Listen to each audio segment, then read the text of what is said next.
Hi there guys, welcome back to England Rugby Analyst. The Six Nations is upon us and what an exciting championships it is. Alex, what are you thinking about this championship? For me, I think it's going to be one of the most open contests I think we've had for a little while. I think any one of 5 teams could potentially top it on that day. Straight away you're saying Italy, no chance? I don't think so. I think Conor O'Shea will do a good job with Italy, but I think it's a building process for them, as it has been for years. But I think this is... I think I've grown a bit impatient of this. I don't think it is a building process. I think they're just not ready. They're not good enough. No. They'll be brave, they'll be organised, but I think they're going to lose every match again. Yeah, I think so. They beat South Africa, but South Africa were awful. Yeah, exactly. I think the one team that would be close to them was Scotland, and they've had a meteoric rise the last 3-4 years. They've been immense.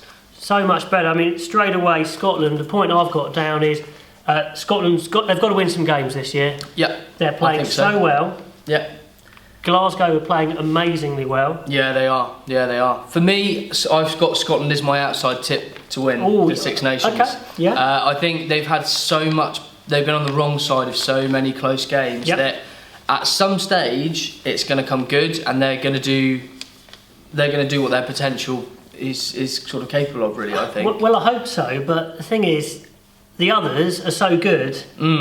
Scotland are going to have to be excellent to win a game. Yeah. And it's can they win enough games to claim a championship? I've got down straight away. My prediction is no one's going to win a Grand Slam. I'm going to be bold in saying that, and I think it's going to come down to bonus points. Yeah. But I don't know who's going to win it. I can't even make a prediction on who's going to win it. No. Have you been braver than me? I've plugged with England. I think they're the form side going into the championships. Yep.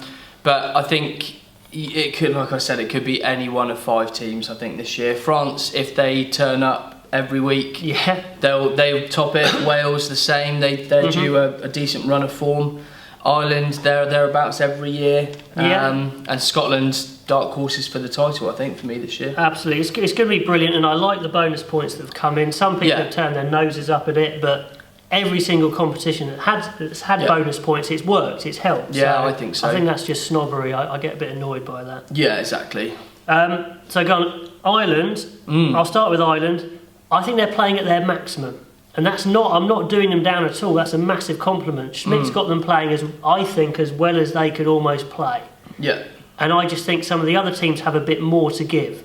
That doesn't mean Ireland aren't going to win it. I just see that if, say, Wales or England turn up with their absolute A game, I think they would sneak them. Yeah, I mean, I think for me, the Irish lack a bit of strength and depth. I mean, their first choice squad is full of world-class players, with Conor Murray at 9, Sexton at 10, CJ Stander. I tell you what. Once those guys are out of the way, there's nobody really at that elite level, world-class level coming through for me. Anyway. Yeah, they're not proven yet. CJ Stander though, what a player! Immense. I've been holding off on how good he is for a while now, but I can't resist it anymore. He is absolute class. He's got to be in the Lions, if not the starting Lions team. Yeah, he is definitely so good. Yeah.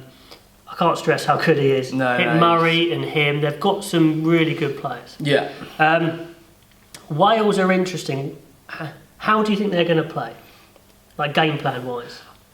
I would like to think that they'll have ironed out the many issues from the autumn internationals. Yeah. They were so poor in the autumn internationals. Lucky to get wins actually throughout that competition. I think they were flattered by how many wins they got in that competition. But for me, they've got to put those mistakes wrong. Put them right. Yeah. I criticised Howley massively. Tactically, they were appalling. He put in this new game plan that they got so wrong, it was ridiculous. Yeah. So they must be better this time around. And they've got such good players, they could easily win it. If they get it right, they could win it. Yeah, I think so. Their back row, which I've put down as England's weakness, in back row, they've got Thomas Youngs and Tipperick in at 7. Yeah. Thomas Youngs is amazing. Yeah, he is. Tipperick's amazing. Yeah. Moriarty on the sidelines if Faletau doesn't play. I mean, that's Moriarty a pretty good replacement, isn't Moriarty at 6 probably. Yeah. It's brilliant, and I think Howley's made a great call in saying Warburton, I'm afraid you can't be captain because there's too much competition. Yeah, I think there's so many other leaders in that Welsh side that you don't need Sam Warburton to be captain in that side for me. No. With Alan Wynne-Jones, you've got Jamie Roberts. Yeah. There are lots of them around. Gethin Jenkins. Wynne-Jones is going to love it. He is so ready for this role. Yeah, and again, it pushes his credentials for the Lions captaincy, which is, I mean, he gets my vote for that at the moment, I think. And I believe we said he should be the Lions captain. Yeah. Before that Wales decision even happened, so they're a tick to us. Tick in the box. Not that he is Lions captain yet, but he will be. Anyway. And then Scotland we've mentioned. Right, so let's go to England there. We've been fair, we've gone round the houses there. I don't think... Did we actually predict a winner? You said England. I've gone with England. I haven't gone with a winner. I don't know. That's pathetic, isn't it? Let's say, I'm going to say Wales are going to turn up and blow everyone away. Okay. I hope they don't, but... No. There we are, I'll chuck a prediction in there. I don't actually mind if England lose a match in I think this it'd be good for them, situation. actually. Yeah. Anyway, let's go for the team. You tell me where yours is different. I've gone Mullen, George and Cole. I've gone Cat, George and Cole. Okay. I've gone Nathan Cat.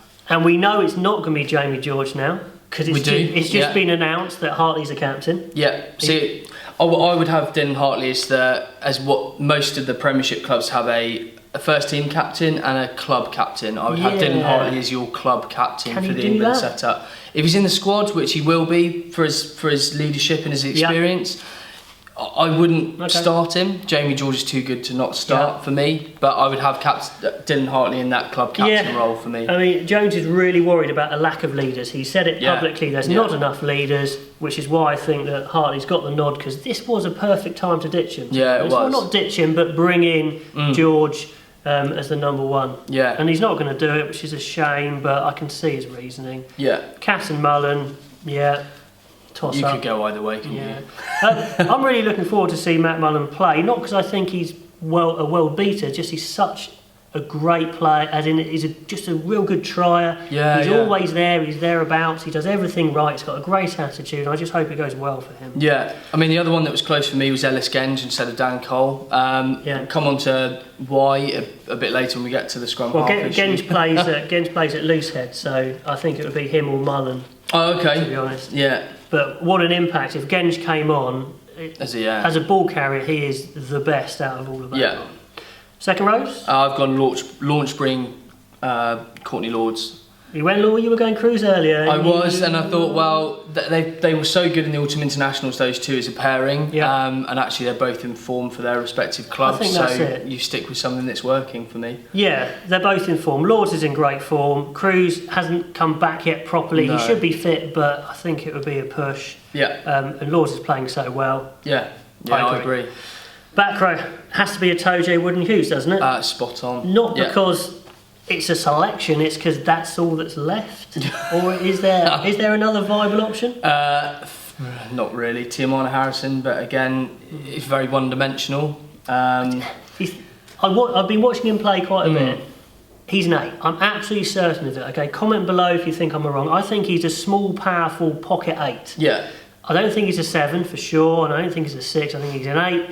And he's just not quite big enough for the international stage. Yeah. That's what I think at the moment. We were both talking about it the other day, weren't we? That Zach Mercer's one for potentially the World Cup in 2019. If we still keep having the back row issues, he's been immense for Bath this year, isn't he? He's a bolter, especially back row is England's weakness. Yeah. Been watching him this year, and my summary is he gets it. Yeah. That's technical, isn't it? He understands rugby. He knows when to be, how to give passes. Yeah. He's got good skills. He just looks comfortable in his skin playing for the first team of Bath. Yeah. What's he, 20, 21? And there's a lot of competition in that back row at Bath as well, so he's doing well to even get in the starting side for that. The guy's got it. Physically he's not there yet, but he'll get there. But playing all three positions as well is a massive bonus for any coach, really. So that's our one to watch, Zach Mercer. Yeah. Maybe in the summer in Argentina. I think he's absolutely got it. Yeah.